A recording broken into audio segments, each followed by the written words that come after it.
আমার কথা শোনার জন্য আবারও আপনাদের ধন্যবাদ। সাবেক তথ্য প্রযুক্তি মন্ত্রী আরাফাত গ্রেপ্তার গুলশানের বাসা থেকে। এতদিন ধরে সে 5 আগস্ট থেকে এই পর্যন্ত সে গুলশানের বাসায় লুকিয়ে আছে, আর কেউ জানলো না, আইন শৃঙ্খলা বাহিনী জানলো না। আজকে কিভাবে জানলো? আজকে বা কিভাবে তাকে গ্রেপ্তার করলো? এই ব্যক্তি আওয়ামী লীগ সরকারের খুব কাছের, খুব ঘনিষ্ঠ মানুষ, জয়ের কাছের বন্ধু, ক্লোজ বন্ধু, আপন ভাইয়ের মতো বন্ধু। এই ব্যক্তি অনেক দুর্নীতির খবর জানে, জয়ের অনেক দুর্নীতির খবর জানে এই ব্যক্তি। আচ্ছা, এইটা আমার মূল কথার উদ্দেশ্য না।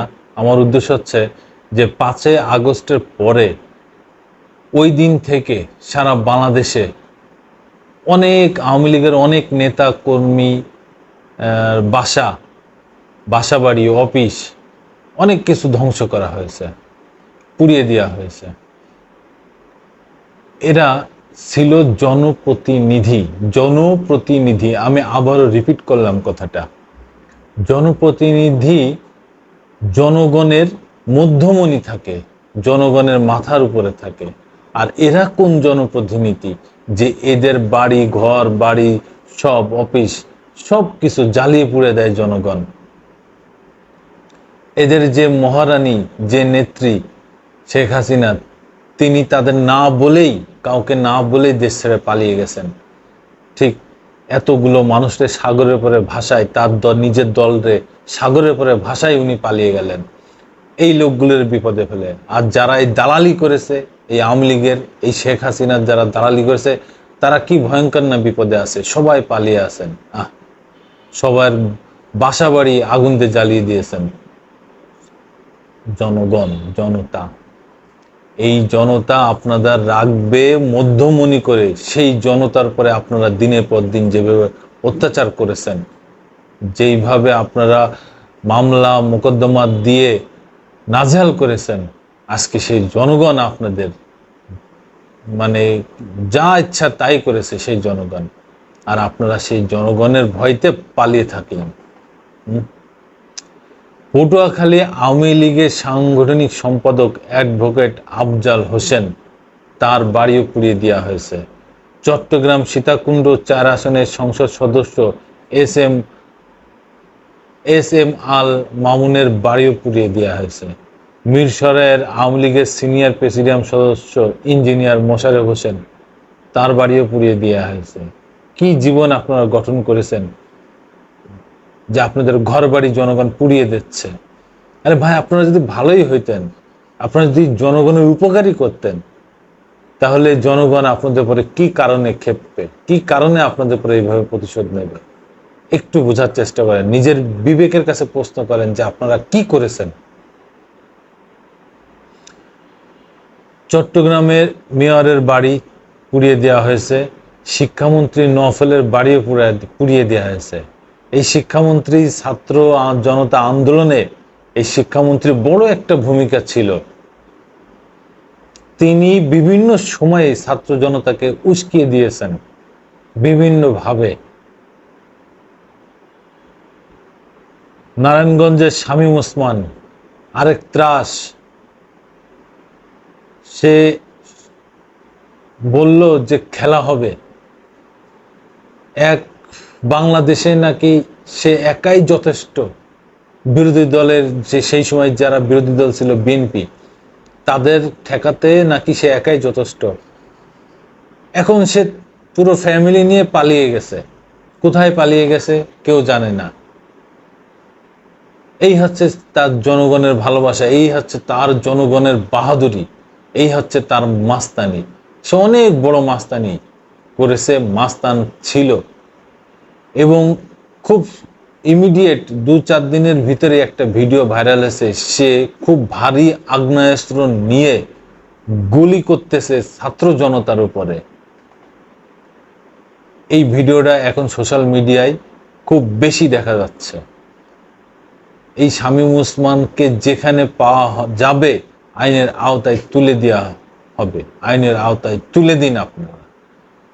5 আগস্টের দিন তার ঘর বাড়িও জ্বালিয়ে পুড়িয়ে দেওয়া হয়েছে, তার ভাই সেলিম ওসমান, তার ঘর বাড়িও জ্বালিয়ে পুড়িয়ে দেওয়া হয়েছে। এরা নাকি জনপ্রতিনিধি, এই জনপ্রতিনিধির নামে এরা যা করেছে, এত অপমান অপদস্থ এই জনগণরে করেছে, তাদের গলা চিপে ধরেছে এই জনপ্রতিনিধিরা। 16টা বছর এই আওয়ামী লীগের জনপ্রতিনিধিরা মানুষের যেভাবে অত্যাচার করেছে, নিপীড়ন করেছে, তার প্রত্যেকটা পদক্ষেপ এখন আমরা দেখতেছি, এখন আমরা টের পাচ্ছি। কারণ এতদিন মিডিয়া কোনো কিছু দেখায়নি, কেউ ভয়তে আওয়াজও করে নাই, কোনো সোশ্যাল মিডিয়াও দেখায় নাই, কেউ প্রতিবাদও করতে পারে নাই। কিন্তু এখন সেগুলো দেখা যাচ্ছে। 5 আগস্টের পরে নতুন সরকার যখন আসলো, ডক্টর মোহাম্মদ ইউনূসের নেতৃত্বে, সারা বিশ্বের গর্ব, আমাদের দেশের গর্ব ইউনূস সাহেব, তার নেতৃত্বে যখন নতুন অন্তর্বর্তীকালীন সরকার গঠন হলো, তারপরের থেকে এই আওয়ামী লীগের আস্তে আস্তে নেতাকর্মীদের বিভিন্ন ধরনের অপকর্ম বেরিয়ে আসছে। সবাই এখন সাহস নিয়ে বেরিয়ে আসছে, সাহস নিয়ে কথা বলতেছে। আমির হোসেন আমু বরিশালের একজন চাঁদরেল নেতা, শেখ মুজিবুর রহমান, বঙ্গবন্ধু শেখ মুজিবুর রহমানের আমলের নেতা। তার বাড়ি পুরো পুড়িয়ে দেওয়া হয়েছে, তার বাড়িতে বস্তা বস্তা টাকা পাওয়া গেছে, অনেকগুলো বস্তার টাকা সব পুড়ে গেছে। লাস্টে একটা ব্রিফকেস, একটা সুটকেস কিংবা একটা ল্যাগেজ, তার ভিতরে 5 কোটি টাকা পাওয়া গেছে। আর বস্তা বস্তা টাকা তো পুড়ে ছাই হয়ে গেছে। অনেক টাকার ডলার পাওয়া গেছে, বিদেশি মুদ্রা। ইনি আবার 14 দলের সমন্বয়ক ছিলেন, 14 দলের প্রধান ছিলেন, আবার আওয়ামী লীগের বড় নেতা ছিলেন। এই ব্যক্তি জনগণের উপকার করবে, এই ব্যক্তি জনগণের সুখে দুঃখে থাকবে, সেই শপথ করে তিনি রাজনীতি করেন। অথচ এই 16 বছরে তিনি যা করেছেন, তার ছোট্ট একটা উদাহরণ হচ্ছে তার বাড়িতে বস্তা বস্তা টাকা। হাই রে রাজনীতিবিদ, এ কোন রাজনীতিবিদ আপনারা? এ কোন জনপ্রতিনিধি আপনারা? সারা বিশ্বে, সারা পৃথিবীতে আপনাদের মতো রাজনীতিবিদ কোথাও খুঁজে পাওয়া যাবে না রে ভাই। কি জীবন গঠন করেছেন আপনারা? এ কি জীবন আপনাদের?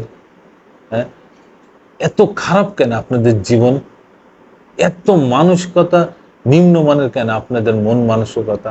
এত খারাপ কেন আপনারা? এত দুর্নীতি করেছেন কেন? 16 কোটি মানুষের টাকা এইভাবে আপনারা পাচার করেছেন, এইভাবে লুটে বুটে খাইছেন রে ভাই আপনারা। আপনারা কি মানুষ? মানুষের পর্যায়ে আপনারা কোন মানুষ আপনারা? যশোর আওয়ামী লীগের সাধারণ সম্পাদক শাহিন চাকলাদার, তার একটা দখলকৃত জমি আছে ঠিক শহরের প্রাণকেন্দ্র, সেখানে একটা বড় 5 স্টার হোটেল করেছেন, জাবির ইন্টারন্যাশনাল 5 স্টার হোটেল। সেই হোটেলটা পুরোটাই পুড়িয়ে দেওয়া হয়েছে, ছাত্র জনতা পুড়িয়ে দিয়েছে। সেই হোটেলের ভিতরে আমি যতটুকু লাস্ট পর্যন্ত জানতে পারছি, প্রায় 14 জন মানুষ পুড়ে গেছে। ভাই, একটা কথা মনে রাখেন, পাপ বাপরে ছাড়ে না। আপনি সে যেই হন না কেন, পাপ করবেন তো তার ফল ভোগ করতে হবে। একটা কথা মনে রাখেন, আপনি পাপ করেছেন, আপনার হয়তো ফল ভোগ করতে হবে না, কিন্তু আপনার সংসার, আপনার ছেলে মেয়ে, আপনার বউ, আপনার বাড়ির লোকজন, আপনার বাপ মা ভাই বোন, কারণ না কারোর পথ দিয়ে সেটা যাবেই কোনো না কোনো ভাবে, কোনো না কোনো দিন। আর আপনি তো পাওনা থাকলেনই, সে এই কালে না হোক পরকালে হইলেও আপনাকে ধরা হবেই। একটা কথা মনে রাখেন, হারামের টাকা এটা আপনার শোধ করাই লাগবে, সে বেঁচে থাকাকালীন হোক আর মরণের পরে হোক, সে যেইভাবে হোক এটা শোধ করাই লাগবে। এত আওয়ামী লীগের এত মানুষের এইভাবে ঘর বাড়ি সব জ্বালিয়ে পুড়িয়ে দেওয়া হয়েছে, তাতে যদি আওয়ামী লীগের এবং যারা রাজনীতি করেন তাদের যদি কোনো রকম শিক্ষা হয়, শিক্ষা হয়ে থাকে, ভবিষ্যতে তারা যেন ভালো করে পথ চলতে পারে, ভালো রাজনীতিবিদ হয়ে যেন থাকতে পারে, চলতে পারে, মানুষের কাছাকাছি থাকতে পারে, মানুষটা ভালোবাসতে পারে। আরে ভাই, মানুষটা ভালোবাসেন না, কি শান্তি! একটু দেখেন ভাই, একটু ভালোবেসে দেখেন না, রাজনীতিবিদদের বলতেছি, ভালোবেসে দেখেন না ভাই, মানুষের কাতারে ফিরে আসেন না, খুব শান্তি ভাই, খুব আত্মতৃপ্তি। শুভেচ্ছা সবাইকে, ধন্যবাদ। আবার আসবো নতুন কোনো কথা নিয়ে, নতুন কোনো ঘটনা নিয়ে। আমি প্রিন্স।